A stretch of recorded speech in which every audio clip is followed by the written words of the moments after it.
বনে তো দেখছি প্রতিটা গাছে গাছে পাখিদের বাড়ি আছে। তার মানে এই বনে আমার খাবারের কোনো অভাব হবে না। আয়েশ করে পাখি আর পাখির ছানাদের ধরে খাবো। ক্ষুধা লেগেছে, দেখি কোথাও কোনো পাখির ছানা আছে কিনা। শিয়াল সামনে চলে আর চারিদিকে তাকাতে থাকে। কিছুদূর যেতেই শিয়াল তার সামনে পারুলকে দেখতে পায়। পারুল তখন নদীতে পানি খাচ্ছিল। ওই তো একটা পাখির ছানা পানি খাচ্ছে, যাই খেয়ে আমার পেটে জ্বালানি বরণ করি। শিয়াল চুপি চুপি পেছন থেকে পারুলের উপর আক্রমণ করে। ছাড়ো ছাড়ো আমাকে, আমার ব্যথা করছে, আমি বাড়ির কাছে যাব, আমাকে খেও না, দয়া করে আমাকে খেও না। শিয়াল কিছু না বলে পারুলকে খেয়ে ফেলে।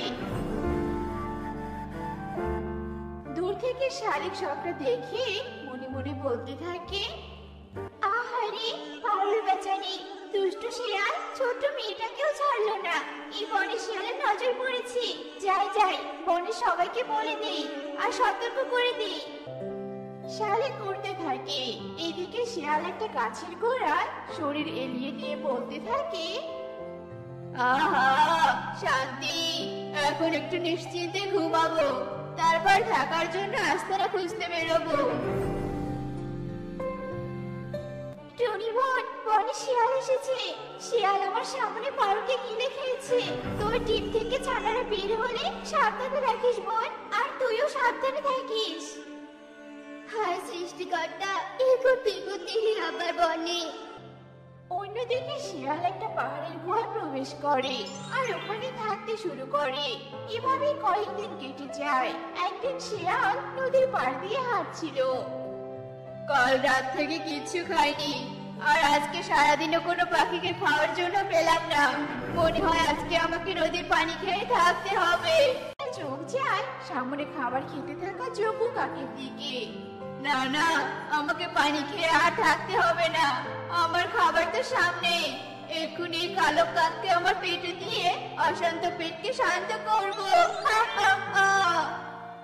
এদিকে জগু ফল খায় আর বলতে থাকে, মিষ্টি মিষ্টি ফল, এগুলো সব খেলে আমার শরীরে প্রচুর পুষ্টি হবে আর আমি অনেক শক্তিশালী হব। তখন বনের কেউ আর আমার সাথে লড়াইয়ে পারবে না। বনের পাখিদের সাথে পরে লড়াই করিস, আগে আমার পেটে চল। তুই এখন আমার পেটে গিয়ে আমার নারী বুড়ির সাথে লড়াই করবি। আয় আয়, কাছে আয়, দেরি করিস না। কি বলছে এসব শিয়াল বাবা? আমাকে খাবে তুমি? দাদা বাবা, এমনটা করো না, দয়া করো।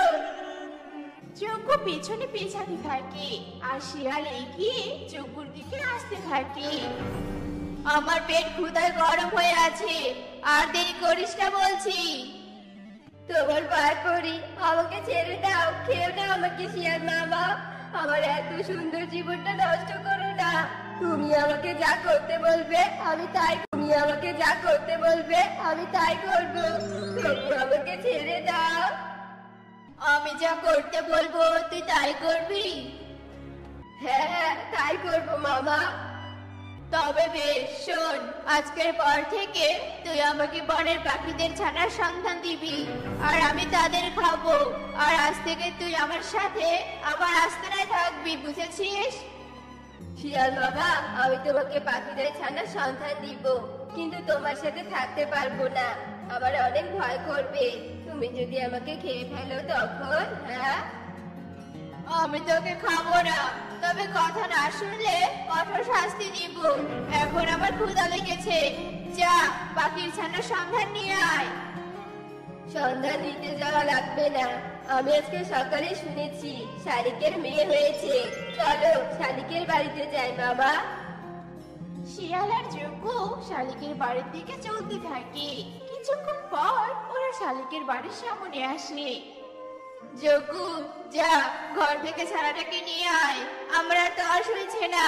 শালিক ঘরে থাকলে ওকেও নিয়ে আসিস, বুঝেছিস?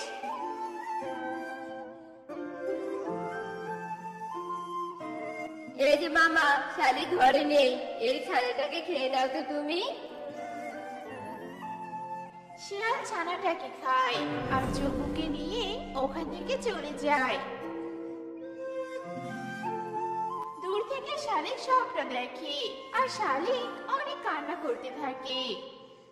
আমার ছানা চকুকা, তুই ওই শিয়ালের সাথে হাত মিলিয়েছিস, সৃষ্টিকর্তা তোদের ছাড়বে না।